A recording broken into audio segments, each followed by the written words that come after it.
Hey guys, my name is Mahendra and welcome back to E planet. आज के इस video में हम बात करेंगे लेडी मैकबेथ के बारे में। आपने मैकबेथ तो पढ़ी होगी। मैकबेथ विलियम शेक्सपियर का एक बहुत अच्छा प्ले है। उसी में एक कैरेक्टर है लेडी मैकबेथ, मैकबेथ की वाइफ। तो चलिए शुरू करते हैं हम आज के इस वीडियो को। When you dash to do it, then you are a man. And to be more than what you were, you would be so much more the man. तो इस लाइन में लेडी मैकबेथ अपनी husband Macbeth को murder करने को बोलती है। एक तरह से उसे उकसा रही है, ऐसा कहकर कि अगर तुम मेरा कहा हुआ करोगे, मीन्स मर्डर करोगे, तभी तुम आदमी हो। ठीक है, और अगर इससे ज़्यादा बनना है तो तुम्हें आदमी से भी ज़्यादा बनना पड़ेगा। तो देखिए किस तरह से यहाँ लेडी मैकबेथ जेंडर को बीच में लाती है, क्योंकि उसका मानना है कि जेंडर में एक तरह से पावर होती है। पावर का मतलब क्या है कि वो खुद एक स्त्री होते हुए मर्डर नहीं कर सकती, उसका ऐसा सोचना है। लेकिन वो अपने पति को उकसाती है मर्डर करने के लिए, ताकि उसका एम्बिशन, उसका खुद का एम्बिशन भी पूरा हो जाए। मैकबेथ जब लेडी मैकबेथ से पूछता है इफ़ वी शुड फेल, तो लेडी मैकबेथ उससे रिप्लाई करती है we fail but screw your courage to the sticking place and we will not fail.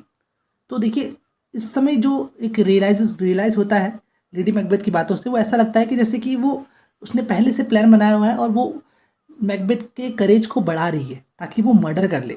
ठीक है, और इतना ही नहीं, मतलब मर्डर होने के बाद का प्लान भी उसने सोच के रखा है। वो क्या सोच के रखा है, वो एक लाइन बोलती है who dares receive it other as we shall make our griefs and clamour roar upon his death. इसका मतलब है कि वो उसकी डेथ के बाद, किंग डंकन की डेथ के बाद रोने का नाटक भी करने वाली है, यानी कि शोक भी मनाने वाली है कि उसकी डेथ हो गई। तो यहाँ देखिए इस प्लान को पूरी तरह से एग्जीक्यूट करने के लिए उसने इस तरह का एक मास्टरपीस तैयार किया हुआ है। जब एक मैसेंजर आता है और बोलता है कि the king comes here tonight, तो लेडी मैकबेथ काफ़ी खुश होती है और वो उस मैसेंजर को इनाम देती है। इसके बाद जब वो मैकबेथ से पूछती है कि डंकन कब जाएंगे, किंग डंकन कब जाएंगे, तब लेडी मैकबेथ से मैकबेथ कहता है कि टुमारो एज ही परपजेस। और उसके ठीक बाद लेडी मैकबेथ बोलती है ओह never shell sun that morrow see your face my thane is as a book where man may read strange matters. तो देखिए यहाँ पर ही समझ में आता है कि किस तरह से वो बोलती कि कल किंग डंकन सुबह का सूरज नहीं दिखेंगे और तुम्हारा चेहरा और जो ये राज्य है, ये जो थ्रोन है, ये सब मेरा। इस तरह से यहाँ पर मतलब एक तरह से उसने बोला है कि होगा ये सब आदमी का, मतलब एक आदमी ऐसा करेगा, लेकिन उसके पीछे किसका एम्बिशन छुपा हुआ है, एक लेडी का। ठीक है, तो ऐसा लगता है कि ये पूरी स्टोरी में जो लेडी मैकबेथ है उसने प्लान को पहले से ही सेट किया हुआ है। मर्डर के बाद की लाइन, लेडी मैकबेथ जब डंकन के मर्डर के बाद वहाँ पहुँचती है तो वो एक लाइन बोलती है वही alas what in our house. तो देखिए कितनी सिंप्लिसिटी से वो ये बात बोल देती है कि उसे कुछ नहीं पता। वो बड़ी हैरानी के साथ बोलती है, मतलब एक तरह से एक्सक्लेमेटरी साइन को यूज करके एलास, मतलब ऐसा दिखाना चाहती है कि उसे कुछ पता ही नहीं है कि कब मर्डर हुआ, कैसे हुआ, कुछ पता नहीं है। एक्ट 2 सीन 2 में जब मैकबेथ वापस लौटता है मर्डर करके डंकन का, किंग डंकन का, तो उस समय लेडी मैकबेथ उसके हाथ में डैगर को देखकर काफ़ी हैरान होती है। वो बोलती है कि डैगर उसको दे दे, क्योंकि वो चाहती थी कि मैकबेथ अपने हाथ धो दे और ऐसा ना लगे कि मर्डर उसने किया है।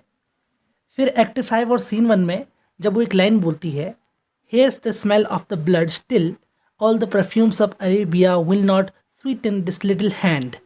तब लगता है कि जैसे कि उसकी दिमागी कंडीशन थोड़ी ठीक नहीं है, क्योंकि वो उस समय ब्लड की बात करती है, ब्लड के स्मेल की बात करती है, और बाद में वो बेड के बारे में बात करती है।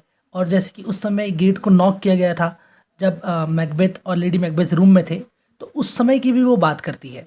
तो धीरे धीरे ऐसा लगता है कि लेडी मैकबेथ की जो जो मेंटल कंडीशन है वो थोड़ी ठीक नहीं है।